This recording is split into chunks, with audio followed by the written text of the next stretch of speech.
नमस्कार विद्यार्थी मित्रांनो. 18 तारखेला म्हणजे 18 ऑगस्टला TIITचा निकाल लागला आणि TIITचा निकाल लागल्यानंतर सर्वांना एक चिंता आहे की बाबा कागदपत्र कोणते लागतील.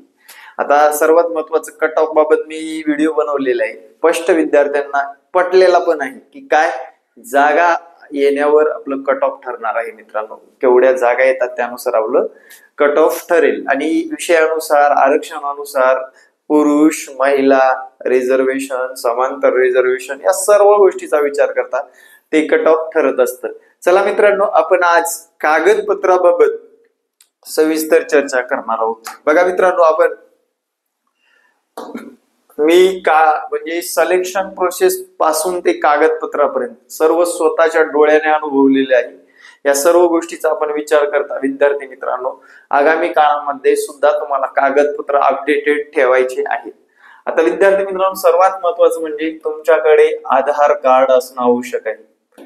आधार कार्ड कंपल्सरी लागतच.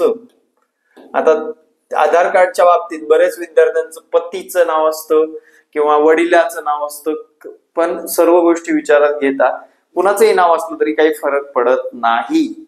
पतीचं नाव असेल तर तुमच्याकडे मॅरेज सर्टिफिकेट असणं आवश्यक असतं किंवा काढून घ्या, आता काढलं तरी काही हरकत नाही. आधार कार्ड झाल्यानंतर विद्यार्थी मित्रांनो, ही आपली एक पर्सनल ओळख आहे. म्हणजे पर्सनल कागदपत्र म्हणजे आधार कार्ड आहे. याच्यामध्ये थोडेफार चेंजेस असतील तरी काही फरक पडत नाही. त्यानंतर विद्यार्थी मित्रांनो, तुम्हाला दोन म्हणजे कास्ट सर्टिफिकेट तुमच्याकडे असणं गरजेचं आहे. त्यांनी दिलेल्या डेटच्या अगोदरचं असणं गरजेचं आहे. मित्रांनो, ते परीक्षेच्या अगोदर असणं गरजेचं आहे. परीक्षेच्या अगोदर असणं गरजेचं आहे. परत परत तेच सांगतोय मी, तुमचं कोणतेही कास्ट असू द्या, परीक्षेच्या अगोदर. काल काय एक जण म्हणते मी अगोदर SEBC होतो, त्यानंतर मी OBC झालो, SEBC मधून OBC झालो, आता मला EWS मध्ये जाता येईल का? म्हणजे असं कुठेही जाता येत नाही. EWS मेरिट कमी लागतोय सर, मला का जाता येणार नाही, असं काही प्रश्न विचारतात. त्या प्रश्नाला आमच्याकडे काही प्रश्नाला उत्तरच नसतं. मित्रांनो, जे काही कास्ट आहे ते कास्ट सर्टिफिकेट तुम्हाला दिलेल्या डेटच्या अगोदरच असणं आवश्यक आहे.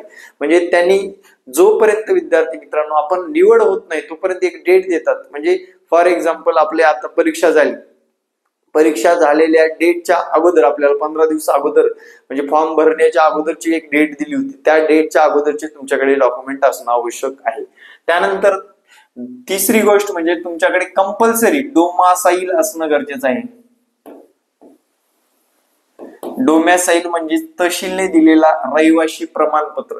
तुम्ही महाराष्ट्राचे नागरिक आहात का, हे खूप इम्पॉर्टंट आहे. आता बरेच लोकांनी UP बिहार वाले त्याच्यानंतर राजस्थान वाल्या लोकांनी परीक्षा दिलेली आहे. मित्रांनो, ज्यांचं महाराष्ट्राचं डोमॅसाईल आहे त्यांनाच महाराष्ट्रातल्या नोकरीवर हक्क गाजवता येतो, इतर कोणांनाच हक्क गाजवता येत नाही. आणि डोमॅसाईल सुद्धा तुम्ही त्या डेटच्या अगोदरच आत्ता काढलं तर चालेल का? अजिबात चालत नाही. मित्रांनो, तुमच्याकडे आधार कार्ड, कास्ट सर्टिफिकेट आणि डोमॅसाईल आणि नॉन क्रिमिनल ज्याला लागू आहे NC नॉन क्रिमिनल ज्याला लागू आहे त्याला त्या डेटच्या अगोदरच व्हॅलिड नॉन क्रिमिनल तुमच्याकडे असणं आवश्यक आहे. त्या डेटच्या अगोदर जे काही सांगितलेले डेट आहे त्या डेटच्या अगोदरच नॉन क्रिमिनल. मी आता काढेन, मी आता कास्ट जोडेन आणि मी माहिती भरेन, चुकीची माहिती भरलात तर तुमच्यावर गुन्हा दाखल होईल किंवा निवड कॅन्सल होईल, कायमचं ब्लॅकलिस्ट मध्ये सुद्धा जाऊ शकता. त्यांनी प्रत्येक वेळेस सांगितलेलं आहे. त्यामुळे चुकीची माहिती अजिबात भरायचं नाही. जर समजा यातलं एखादं कागद कमी असेल, हे कागद कंपल्सरी आहे बरं का, हे कागद कंपल्सरी आहे. डोमॅसाईल असावंच लागतं. कास्ट सर्टिफिकेट मध्ये जर डागडूग काय असेल तर तुम्ही ओपन मध्ये फॉर्म भरू शकता. डोमॅसाईल असणं गरजेचं आहे. ओपनला सुद्धा डोमॅसाईल कंपल्सरी आहे. डोमॅसाईल म्हणजे आपण महाराष्ट्राचे रहिवासी आहोत का, याबद्दल त्यांनी स्पष्ट सांगितलेले आहे. आणि ही शिक्षक भरती म्हणजेच महाराष्ट्रातील व्यक्तीला आहे, इतर कोणत्याही व्यक्तीला नाही, लक्षात ठेवा. ठीक आहे. त्यानंतर दुसरा जर विषय घेतला, हे आधार कार्ड, कास्ट सर्टिफिकेट, डोमॅसाईल. आता विद्यार्थी मित्रांनो, आपण शैक्षणिक डॉक्युमेंट कडे जाऊ. शैक्षणिक डॉक्युमेंट मध्ये 10वी मार्क मेमो प्लस सर्टिफिकेट असणं गरजेचं आहे. 12वी मार्क मेमो प्लस सर्टिफिकेट असणं गरजेचं आहे. पदवीचं लास्ट इयरचं सर्टिफिकेट असणं गरजेचं आहे, तुमची पदवी असेल तर. त्यानंतर विद्यार्थी मित्रांनो, पदव्युत्तर पदवी सुद्धा पदव्युत्तर पदवी सुद्धा तुम्हाला लास्ट इयरचं सर्टिफिकेट आणि म्हणजे याच्या डिग्र्या सुद्धा काढून ठेवा. म्हणजे तुमचं लास्ट इयरचं सर्टिफिकेट असेल आणि डिग्री सर्टिफिकेट असेल, डीसी म्हणू आपण त्याला, डिग्री सर्टिफिकेट, या दोन्हीचं असणं आवश्यक आहे. 10वी 12वी पदवी पदव्युत्तर आणि त्यानंतर व्यावसायिक डिग्री, ज्यांचं डीएड असेल त्यांचं डीएडचं सर्टिफिकेट असणं गरजेचं आहे. बीएड असेल त्यांचं बीएडचं सर्टिफिकेट गरजेचं आहे. त्यानंतर विद्यार्थी मित्रांनो, महा टीईटी वगैरे तुम्ही पास असाल, टीईटी किंवा सीटीईटी, त्याचं सर्टिफिकेट असणं गरजेचं आहे. त्याचा मार्क मेमो असणं गरजेचं आहे. त्यांनी दिलेलं पत्रक असणं गरजेचं आहे, जे काय आहे ती. आता सीटीईटी ला तुम्हाला जी काही डिजी लॉकरवर निघतं, डिजी लॉकरवर जे सर्टिफिकेट आणि मार्क मेमो निघतो ते आवश्यक आहे. त्याचे एक कलर झेरॉक्स किंवा साधं झेरॉक्स करून आपल्याला ठेवणं आवश्यक आहे.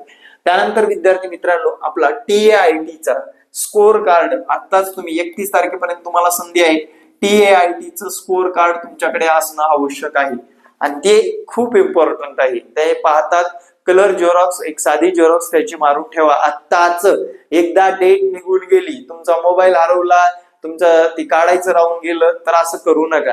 इव्हन जर समजा राहिलं तरी काय हरकत नाही.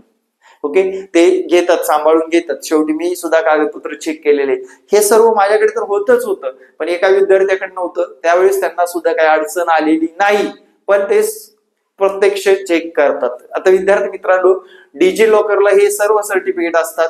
त्यानंतर विद्यार्थी मित्रांनो, कास्ट सर्टिफिकेट सुद्धा आपल्या जी काही सेवा, महाराष्ट्र सेवा या वेबसाईटवर उपलब्ध असतात, महासेवावर उपलब्ध असतात.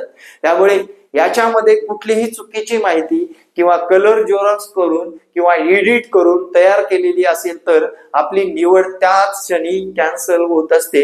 ते व्हेरीफाईड करतात, प्रत्येक डॉक्युमेंट व्हेरीफाईड करतात, त्याची एक सत्यप्रत तुमच्याकडून 4 वेळेस घेतात आणि तुम्हाला तिथे निवड प्रक्रियेमध्ये समाविष्ट करून घेत असतात. कुठल्याही पद्धतीचं डॉक्युमेंट डेटच्या अगोदरच असेल तरच ते मान्य असतं. डेटच्या नंतरच, परीक्षा झाल्यानंतरच तुम्हाला ते मान्य नसणार आहे. ठीक आहे. आता EWS चा जर विचार केला विद्यार्थी मित्रांनो, परीक्षा अगोदरच्या जे काही आर्थिक वर्ष आहे त्या आर्थिक वर्षाचं EWS सर्टिफिकेट असणं गरजेचं आहे आणि प्रत्येक वर्षाचं पुढे कंटिन्यू काढणं गरजेचं आहे. लक्षात ठेवा, EWS कसं करायचं, प्रत्येक वर्षाचं कंटिन्यू काढायचं.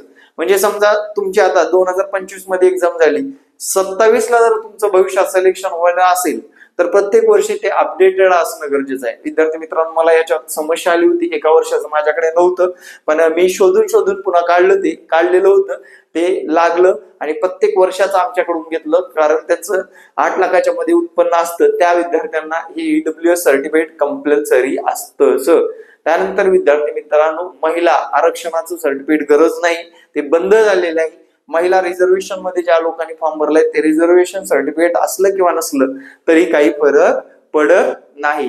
त्यानंतर आपल्या नावामध्ये कुठेही स्पेलिंग मिस्टेक असेल तर तुमच्याकडे त्याचं गॅजेट सुद्धा बनवून ठेवलेलं असलं पाहिजे. इव्हन ते गॅजेट तुम्ही आता सुद्धा बदललं तरी काय हरकत नाही. जर तुमच्या नावामध्ये प्रत्यक्षरित्या बदल असेल तर तुम्ही काय करा, ते समजा ए चा बदल असेल, समजा असं असेल, समजा माझ्यामध्ये हे एच नाही, YADA आणि ATH यातला ए सायलेंट आहे आणि हे जर नसेल माझ्यामध्ये तर काही फरक पडत नाही बरं का त्याचा तेवढा. पण तुमचं जर असं नाव असेल, बाबा हे बघा, हे शीतल आहे आणि काही लोक शीतल लिहित असताना SHEETAL लिहितात, बरोबर. काही लोक असं लिहितात, काही लोक असं लिहितात. काही प्रमाणपत्रावर असं आहे, काही प्रमाणपत्रावर असं आहे. त्यावेळेस काय करायचं, याचं गॅजेट करून ठेवायचं. शीतल या व्यक्तीसारखीच आहे, दोन्ही व्यक्ती एकच आहे असं गॅजेट मध्ये नोंद केलेलं असतं आणि प्रॉपर गॅजेट न कधीही कॅन्सल होणार करणं आवश्यक आहे. ऍफिडेव्हिट नाही, गॅजेट बोलतोय मी, कारण त्याच्यावर कुठलीही गदा येत नाही. ते एक प्रतिज्ञापत्र गॅजेटेड असतं, प्रमाणित असतं. त्यामुळे विद्यार्थी मित्रांनो, जर तुमच्या नावामध्ये चेंज असेल तर हे करणं आवश्यक आहे. ठीक आहे. त्यानंतर TITचं झालं, BEdचं सर्टिफिकेट झालं, CTETचं झालं, सगळ्या गोष्टी तुमच्याकडे असणं आवश्यक आहेत. या गोष्टी असल्याशिवाय तुम्हाला निवड प्रक्रियेमध्ये समाविष्ट होता येत नाही. त्यानंतर जन्मतारखेच्या बाबतीत बऱ्याच लोकांची समस्या आहे. जन्मतारीख सर्व सर्टिफिकेटवर व मार्क मेमोवर सारखी असणं, कास्ट सर्टिफिकेटची मिळती जुळती असणं, आधार कार्डची सगळ्यांची मिळती जुळती असणं आवश्यक आहे. जन्मतारखेमध्ये खाली वर असेल तर ते चेंज करून घेतलं पाहिजे. आणि सर्व विद्यार्थ्यांना हे कागदपत्र आताच पाहून घ्यायचे की आपल्याकडे कोणतं सर्टिफिकेट नसेल तर ते काढून घेण्याचा प्रयत्न करायचा आहे. आणि जर समजा नाहीच तर एक अपडेटेड काढून ठेवा, म्हणजे तुम्हाला तिथे पुढे जाऊन त्याची समस्या येणार नाही. Thank you very much. जय हिंद मित्रांनो. तुम्हाला हा व्हिडिओ कसा वाटला नक्कीच कमेंट मध्ये सांगा. असेच नवनवीन अपडेट पाहण्यासाठी आपल्या चॅनलला सबस्क्राईब करा. आपलं चॅनल जास्तीत जास्त लोकांपर्यंत शेअर करा. आपण व्ह्यू साठी नाही तर विद्यार्थ्यांच्या माहितीसाठी काम करत असतो. एखाद्या वेळेस व्ह्यू कमी आले तरी चालेल. तुम्ही शिक्षक म्हणून समाजाचे देव आहात आणि माझ्यासाठी तुम्ही देव आहात. मित्रांनो, तुम्ही संधी दिली म्हणून मी इथपर्यंत आलेलो आहे. सदस्य कायम तुमच्या ऋणी असेल. आणि विद्यार्थी मित्रांनो, समस्या असतील तर कमेंट करायला विसरू नका. Thank you very much. जय हिंद मित्रांनो. भेटू नेक्स्ट व्हिडिओ मध्ये. जय हिंद, जय महाराष्ट्र. धन्यवाद.